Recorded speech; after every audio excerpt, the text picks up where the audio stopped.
Hello, everybody. Happy Wednesday to all of you. Super excited to be with all. I was about to say see all of you, but I can't see you. But I don't get caught up in semantics. But it's great to be with you this Wednesday. Hope everybody's having a solid week. Can you believe that February is almost gone? Like, I think what, Sunday's the first or Saturday's the first? I don't even know. But it's almost gone. It's like crazy. Just 2.5 months ago, we're planning resolutions, or even if you're not a resolution person, maybe you're writing down goals.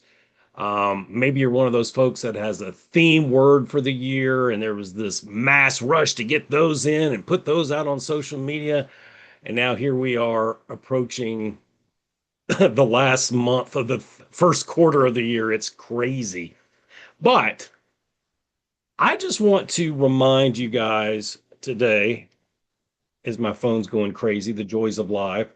I just want to remind all of you guys, wherever you're at on the journey today, whether you're in the highest of high seasons and everything's going your way, whether it's, whatever, or you're at the bottom of bottoms, it's really tough right now, and you feel like you're just hanging on.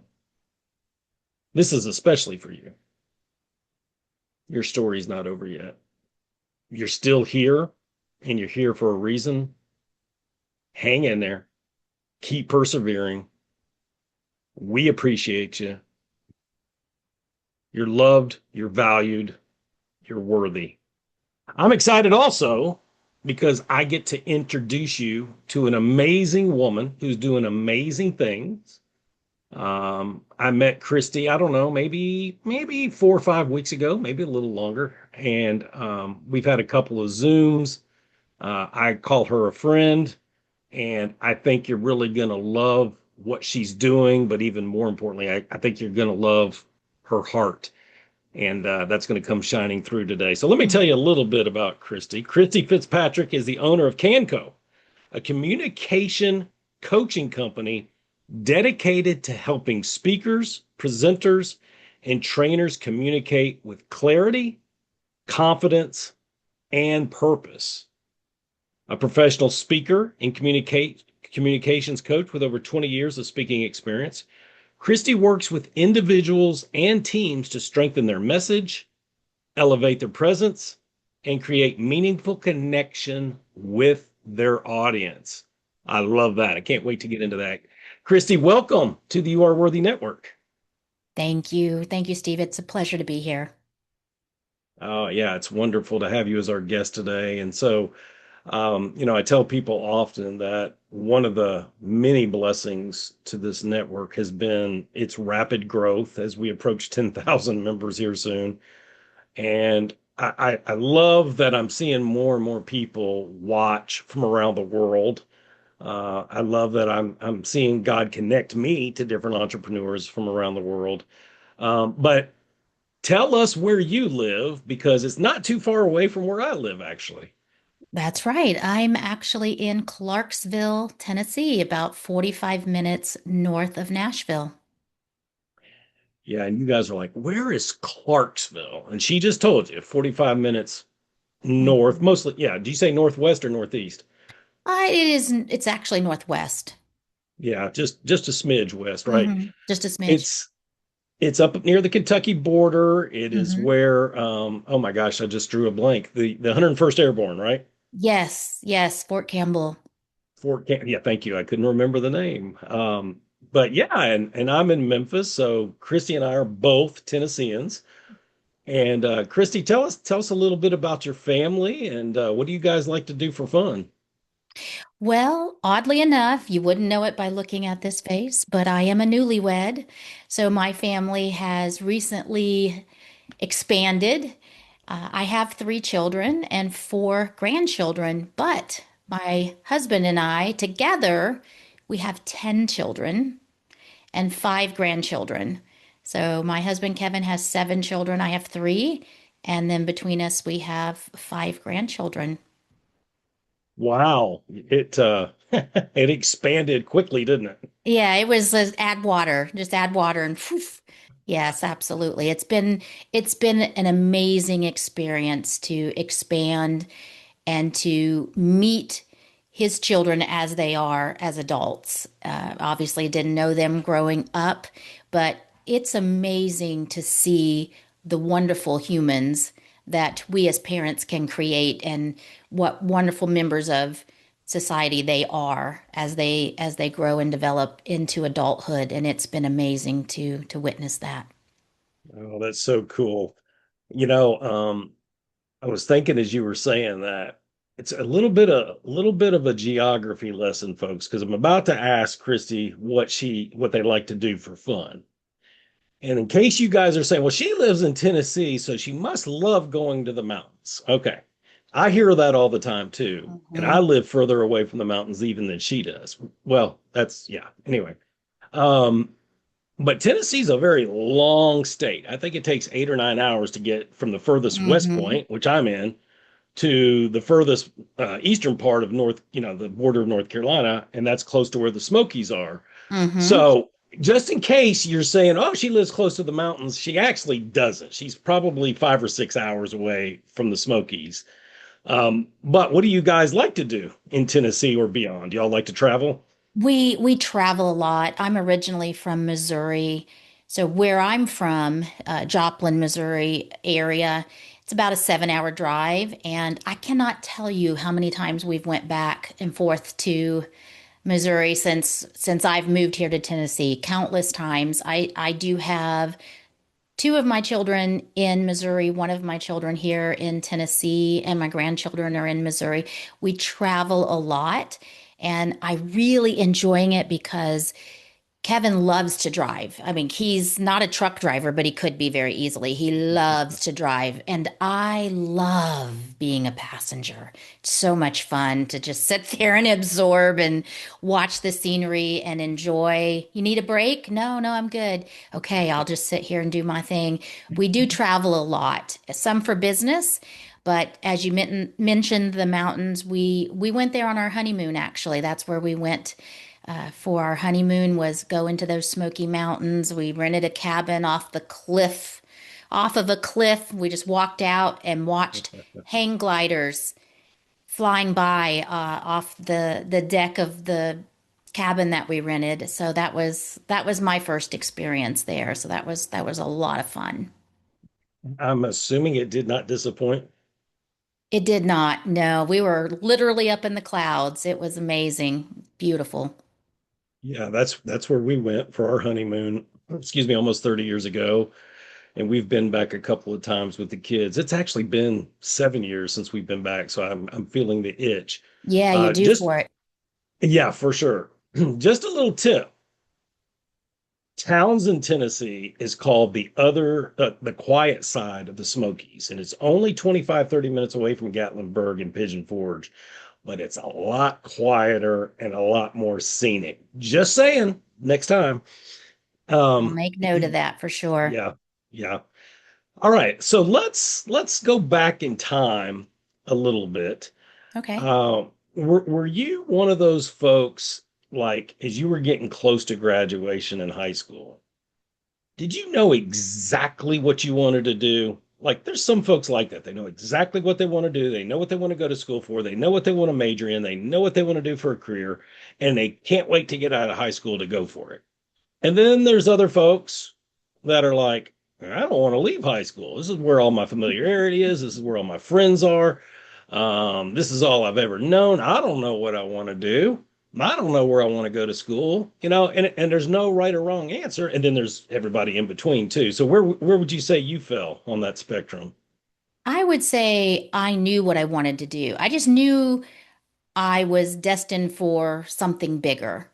Wasn't sure exactly what that was, but when I was in high school, I had an odd situation. I moved and grew up in Kansas City and moved to a small town south of Joplin when I was in 10th grade. So I transferred schools in 10th grade and moved from the big city down to a town that had a population of like 1,800. And so that was a little odd for me. I didn't know anybody. These people had went to school since kindergarten together. So I was kind of an odd person out in that sense, but I've always been a very serious person, always knew I would be in some kind of a leadership position. I was very geeky in high school in the sense of on a Friday night, I was watching like C-SPAN and I just loved to learn about the government and learn how the company ran or the country ran. And I just didn't have a lot of friends in high school because of that, moving at such a late time in my high school tenure there. But I just knew there was something bigger for me. I didn't know exactly what it was at the time, but I knew it had to do something with business, something in leadership. So I just knew I was going to embark on something big someday. I can definitely see that in you. Now, I don't think I knew about you specifically because we've met a couple of times, or maybe Mhm. I'm just at that age where I forget it. But I didn't know you lived in Kansas City because so did I. Where, Oh, I didn't what, know what? that. Yeah, from 11 years old till 16. I moved in my 10th grade year. Also, after my 10th grade year, we moved to Tennessee. So I'm curious as to the town outside of Kansas City you lived in. Liberty. Well, you know what? Maybe we did cover that because I'm from Blue William Jules Springs. and Liberty. Yeah, I think we I know did talk Liberty about well. that. Yeah, now it's coming back. Yep. Yeah, don't feel bad. It's the age for sure. It's the age and it's a small world for sure. Absolutely. That is a small world. It really Absolutely. is. It really is. Okay, so did you decide to go to a 4-year school or did you go a different route? No, I actually got married very young the first time. Right out of high school, we got married and we did the military life. We did Hmm. 25 years in the military, and I will tell you, it absolutely was a delight. It was not easy, but we volunteered. We signed up for this and we got paid.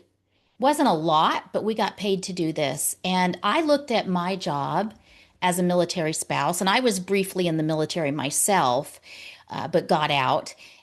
I looked at it as my job is to make sure that everything going on at the home front is on par. Finances, children, everything is good to go so that my significant other, my husband, my soldier can focus on what he needs to do when he's out on the front lines.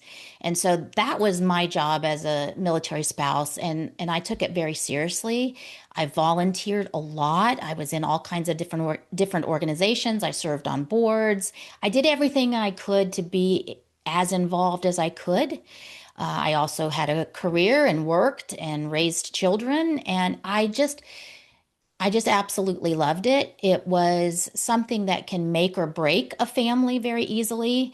And I've met such wonderful, patriotic, committed people in the military that become your family because you move away from family, so you create your own family and you support each other because you don't have someone to call on to babysit and spur of a moment. So your friends and family that you meet in the military become the resources for you, and you do that for others. But it has helped shape who I am today and also my children. I think my children are a little bit more resilient, a little bit more mature because of growing up as military children as well. My hat's off to you. I mean, that's a real job. And then I heard you say you were holding down jobs Hmm. throughout that too. Give us a little sampling of some of the work you did during that time. Sure, absolutely. Well, I will tell you, you probably don't have enough time because it was all over the map. I was the type of person that in whatever setting I was in, I met the need at the time. We were stationed in Guantanamo Bay, Cuba, and our children were small but starting to grow up, and that's the first time I really worked full time. And I worked in the Marine Corps Exchange there. I was the customer service manager there. Just that was what I did when I lived there. We moved back to the States, and then I would find a different job. And so my resume was all over the map at times, but I always made sure that I stayed relevant. I stayed current. I did go back to school, where I initially didn't go to school right out of high school. I did go back to school later. And I just kind of adapted to whatever environment I was in. My favorite job that I had, I worked for Weight Watchers. Everybody's familiar with Weight Watchers. I Yeah. worked for them for several years, and that's really what got me into public speaking, was being able to work for them and turn around and coach others, get up in front of a group and help them reach the goals that I had reached because I had lost weight with them at the time. Okay, so let's go down that road a little bit. So you work for Weight Watchers. Tell us about how long, and then, how did it come about that you started public speaking for them specifically? I really just went there to lose weight and to get in shape after I had my third child. And I had such great success with the program and I was working for the Navy at the time. I was a civilian had a day job, and they asked me to work for them part time, just coach a meeting, try to get other people to get where you are. Absolutely, I would love to do that. It's not much of a commitment, a couple hours a week. That's what they said, but it's a little bit more than that. But when you love doing something, it doesn't feel like work. So I was Yeah. able to help others to reach their goals. They sent me off to training, and I really, as I lost weight, we met, a lot of these times you're meeting in a church or you're meeting somewhere that's not a storefront. And as I lost weight and my confidence grew, I would go from the back of the church. I'd go up a couple pews each time I would reach milestones, and finally got very, very involved. And I went off to training. And that's when I realized, oh, ooh, I got to get up in front of people. No, no, no. Excuse me. That's not me. I don't do that. I don't do that. And I was at a pivotal moment in my life where I had this beautiful opportunity to learn a skill that I didn't really have, to put confidence on top of the confidence that I had already gained of just losing the weight. I found out that losing the weight wasn't really the only thing that I had to do this. It was much more than that, and I had to go off to do training for this. And I had this pivotal moment where I had to make a decision, and I was either going to let fear take me over and I was going to walk away from this opportunity, or I was going to just grab it and go for it. And I I have a speech, one of my keynote speeches is this moment in my life where I had to make that decision to turn around and run and let fear conquer this, or if I was going to stand up and face it. And it's so easy to turn around and run, so easy. And I was right there on that edge, and I decided to go for it.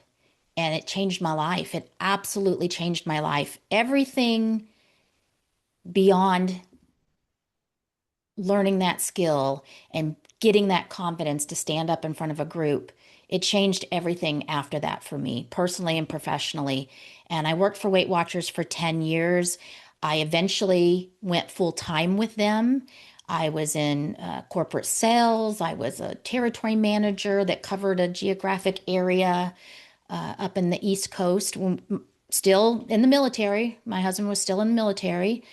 We were stationed at Camp David at the time, and I covered a geographic area in that area and absolutely loved it.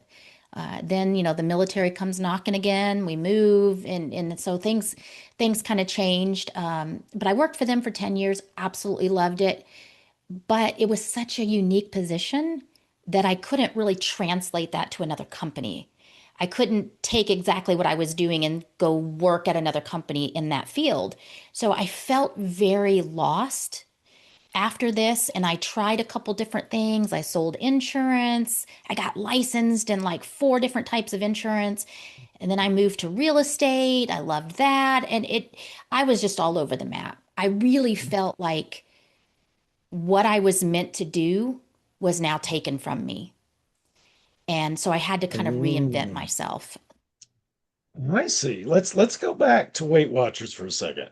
Okay. So that time you were describing, of having to go speak to people and the fear, was it going to get the best of you? Were you going to conquer it? All those things that first time speakers have, by the way. Hmm. Um, was it a requirement of your job, or was it something they were nudging you to do that you had a say in? It was a requirement. It was a Okay. requirement. It was make or break. If you don't do this, then you can't have this job. This is a requirement.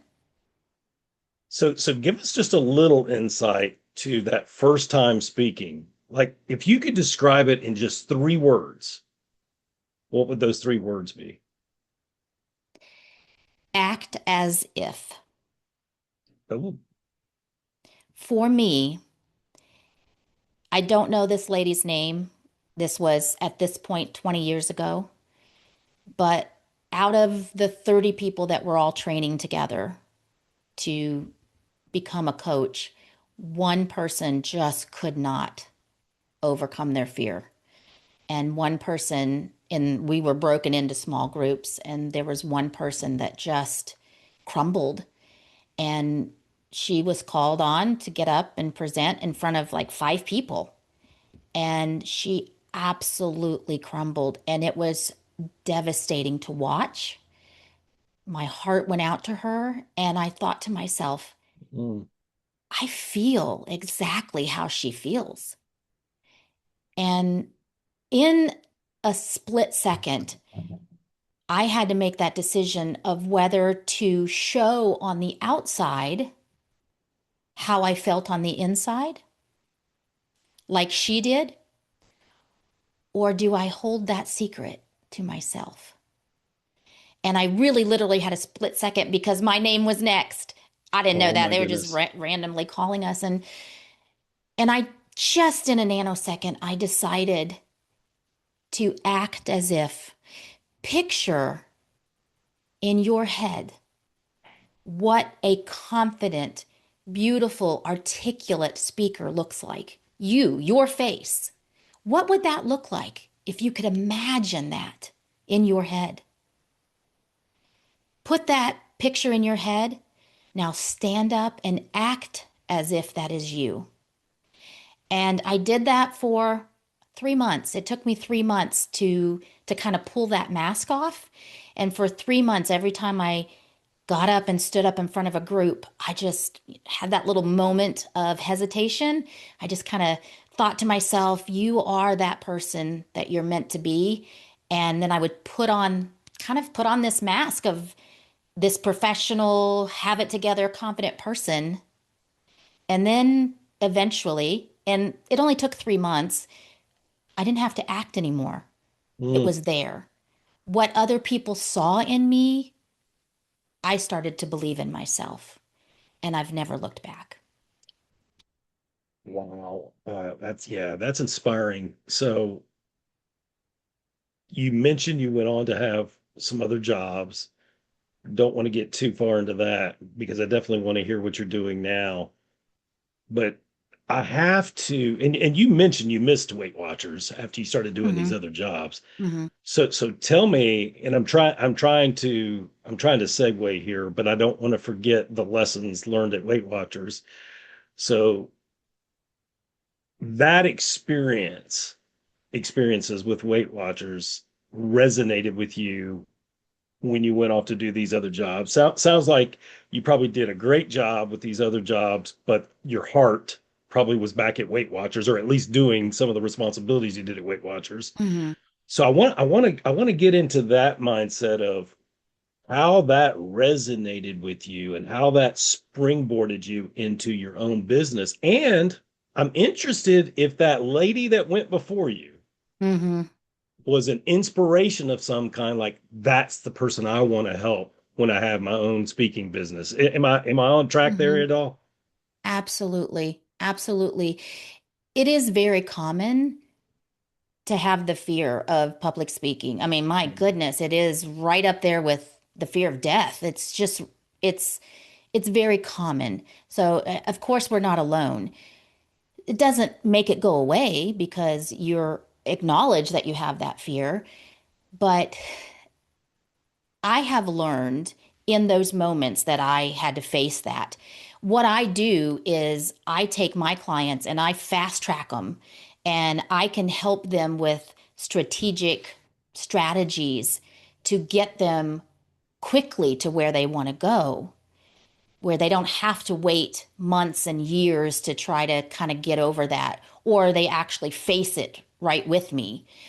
But that is absolutely a motivation for me, is to help people, because that moment helped me in every job I've ever had since then, because I was able to step up and step out in situations and other jobs that coworkers, colleagues, even managers would not be willing to do.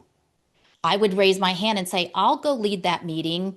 I know you, boss man, you're the one that's supposed to do that meeting, but you're tied up. I know what you need to say. I've got the notes. I'll go lead that meeting for you. Oh, you would do that for me? Absolutely. That was back when I was working for the military and working for Weight Watchers. I had been able to conquer that fear. So I took that into every aspect of my life. And then that helped me advance in other areas of my life, career wise. When you have someone that will raise their hand and stand up and take on those things that everybody else is kind of hesitant to do, absolutely that helps you stand out. If you can conquer that one thing, really it's the fear of judgment. It's the fear of what people are going to think, what people are going to say when I get up there. That's a lot of what is going through our mind, putting yourself out there. But if you can kind of just get over that, and I've learned some tricks and tips to help people do that much quicker than if you're just trying to do it on your own. Yeah. So I'm interested in, I know we're getting into a little bit of the specifics, but that's okay because I'm a junkie of this stuff. Um, do you help clients with the entire process from the drafting of the speech or keynote all the way through to delivery, or are you more in the mechanics of the speech itself? It varies depending on their needs. I started out by saying, I'm not going to write your message. I will just help you deliver it better.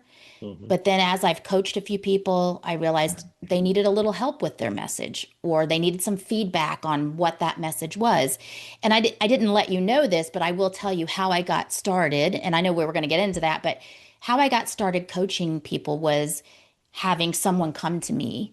And this was someone I knew that knew I was in public speaking, and also knew that I was in Toastmasters International, which is a public speaking communication leadership organization. And he was the campaign manager for a political candidate at the state level. And he asked me if I could help her, that she needed some help with public speaking and confidence and so forth. I would love to do that. This is something I enjoy doing. I would love to help her. And so I did. I worked with her for several weeks. We got her where she needed to be. I think the key message for her was she had so many people telling her what to say, not really what to believe. She trusted herself on that, but she had a campaign manager, she had people donating, she had people this. Everybody was telling her how she should say things. And one breakthrough that we had in one of our sessions was giving her permission to have her own voice and to make that decision for herself. What is authentically you, and not trying to fit yourself in somebody else's mold. And I just remember the moment this light bulb went off. It changed her life of trust yourself. Don't try to be what everybody else is wanting you to be. Be yourself. That's why you're here. That's why they trusted you to run. And she told me it was life altering. And ever since then, she's kind of trusted that and found her own voice. And then that same campaign manager has a lot of people in the political arena, and he was sending me more candidates that were running for different things. And I said, hold on a second. I love doing this, but let me turn it into a business, Mm. a side hustle for me. So I had my day job and I did this on the side. I did that for about 4 years. And then moving to Tennessee, my wonderful husband Kevin, he knows how passionate I am about this. And he said, my gift to you is your ability to do this full time, to support you in every way I can. You are meant to do this. You love doing this. So that's all I want you to do. That's all I want you to focus on. So I've been able to do that for the past year. Wow. I love that story. I had to chuckle too because that campaign manager was your first paying client, right? No, well, I didn't charge him on the first go round, but after he kept sending me people, then I started charging. Okay. You know, when they're a paying client, it doesn't matter if you agree with their politics or not, right? Right. Luckily for him, I did, but it Uh, wouldn't have mattered. It really that would not have mattered. I can definitely made stay neutral in that sense. made it just a little easier, maybe. It But yeah, did you make it would. a little easier. Yeah. That's funny. No, I think that's fascinating that that's how you got into it. And so now, full time, living your hmm dream. I know we read in your bio that you're helping both individuals, but you're also helping teams. hmm If you had to put a percentage on that, which would where would those percentages fall, as far as teams versus individual coaching? Right now, it is about 50-50. I will tell you, I am a true extrovert in the sense that I draw energy from people. I draw energy from a group, a crowd. And I Hmm. love doing team trainings. I was in Kansas City here, gosh, it was just last month. I was in Kansas City training for a company, and we had about 10 people in the group, did a really wonderful workshop for them. And I loved the interaction from the group. I loved seeing the CEO of a company sit next to an employee that's only been there a year and the interaction between the two of them. It was amazing. And when you are working with a group, it kind of ebb and flows. There's all it things are going to change on the fly because people are going to interact in different ways. When I'm working one on one, I really get to know that person and their nuances, and it can be very specific to them. But when you're working with a team, you kind of have to change with the moment, with whatever comes up next. And I really feed off that. I enjoy it a lot. Yeah, I can see that. So, all right, you're a year into this full time. I know you have some significant dreams for your business. Can you share a little bit of next steps with us? Well, absolutely. I have some really exciting things coming up. I'm also Native American, and my tribe is the Eastern Shawnee Tribe of Oklahoma. They're not far from Joplin there because Joplin's right there by the Oklahoma state line. And I recently went and talked to them about doing some training for them. I really would like to be able to give back to my tribal community and help them with communication, help the tribal members. We have a summer intern program where we have students from 16 to 22 that'll come and get a summer job, and they need help with interview skills. They need help with communication, with all of the technology and AI and all the things that we have today to equip us for the workforce. You can never replace the authenticity of a human and that connection that you can create by your communication. So I really am looking forward to possibly partnering with the tribe on doing some group and individual coaching for them. And that's a short-term goal. A long-term goal, I haven't told you about this, but I was going to, if we didn't cover it today, is my tribe and other tribes in that area.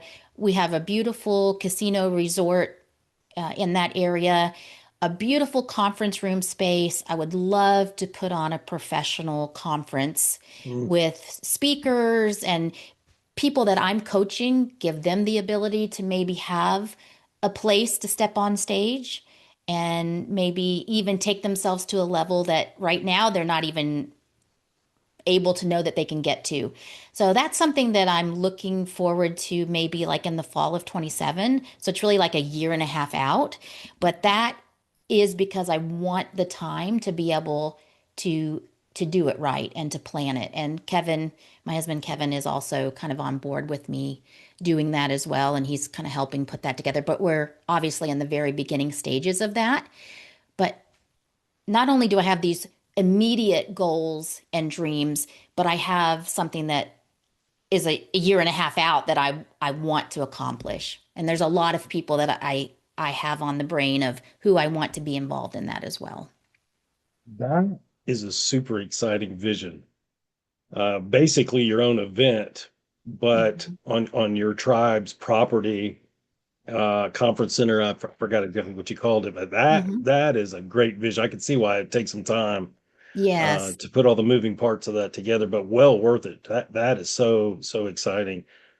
I want to ask you now because you've experienced levels of success, and I'm even going to throw out military spouse, huge success in what you did there. Your careers, you've had success. We've talked about Weight Watchers here a little bit today.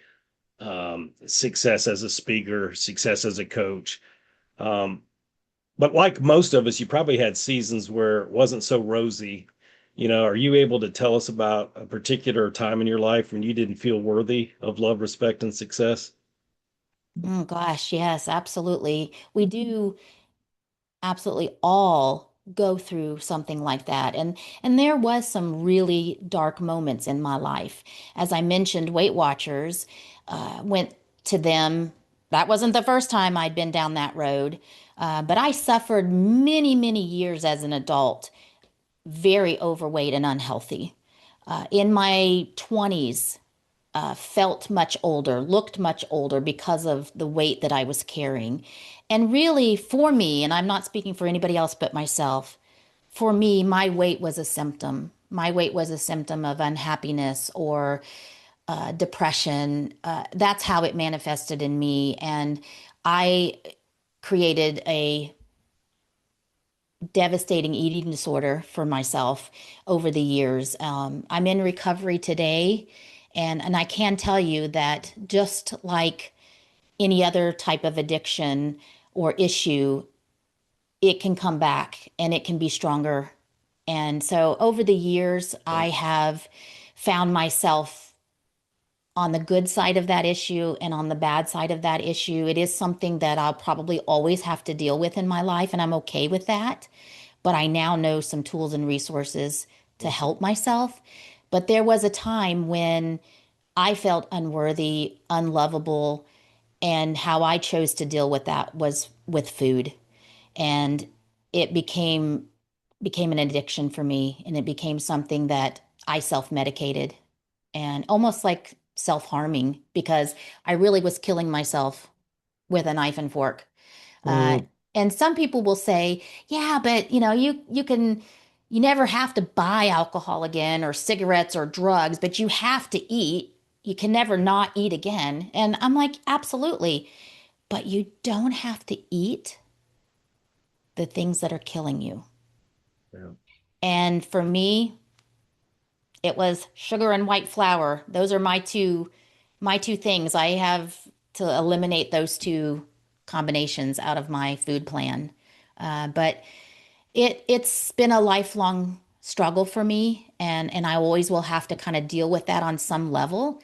But most days it's in a good way. But sometimes it rears its ugly head, and the mind is very powerful. Mm, And I have had to explain this to close family members. You have to look at it as if I'm talking about alcohol or drugs. If I came to you and said, I need help, I feel like I'm an alcoholic and I need help, you would take that very serious, right? Yeah, I would take yeah. that very serious. I'm telling you that's the same thing, but for me, it's food. Food is my issue, and I need you to understand the magnitude. I know that you don't really get it, and I don't want you to, because then that means you would be suffering like I would. No, I don't want you to get it to that point, but I want you to understand that I'm suffering and I need help with this. And that's a very humbling thing to have to do. But sometimes that's what you have to do to get recovery. Yeah, I really appreciate you being vulnerable about that because there are many that are struggling with the same thing, and it's not talked about as openly. Mm-mm. What would you say? I'm sure there was multiple contributors, but what would be the primary thing that helped you move? And I caught that it's still a very Mm-hmm. conscientious thing. It's about choices and consistency and day to day. What has helped you be on the better side of that? I think forgiveness for myself, forgiving Mm, myself, because I would never, ever let somebody talk to me the way I talk to myself. I wouldn't tolerate that. I wouldn't let somebody say the negative things that I say to myself. And it's shifting that mindset. It's taking that negative self-talk and pushing it away. And the consistency of that. Because once in a while, that little voice will creep up. And I just have to look at it as this is a choice and the choice I make. And they say like, one drink is too many, 1,000 is never enough.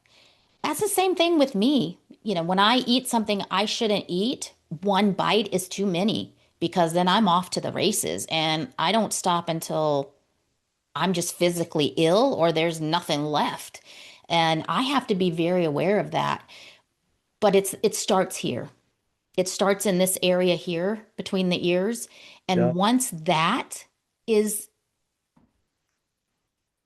in a right place, in a good place, once that is in a good place, the rest will fall in line. So prayer, meditation, keeping myself in the Bible, keeping all of that stuff present is what helps me kind of keep that clarity of mind. yeah, I love that. I have a very addictive type personality. And so it's hard, especially in environments where everybody's eating sweets or eating fatty foods or whatever. And like I know I don't need much of that at all. Hmm. But like if you offered me like a sip, if like pour me a sip into a glass, like just a can of Coke. And I've had that happen many times. I haven't had a soda in like 10 years. Hmm. And it's because of what I'm about to tell you. It's like if I can't just have a sip. Hmm. If I have a sip of that soda, and it can be Pepsi, it can be Mountain Dew. I'm not particularly picky even.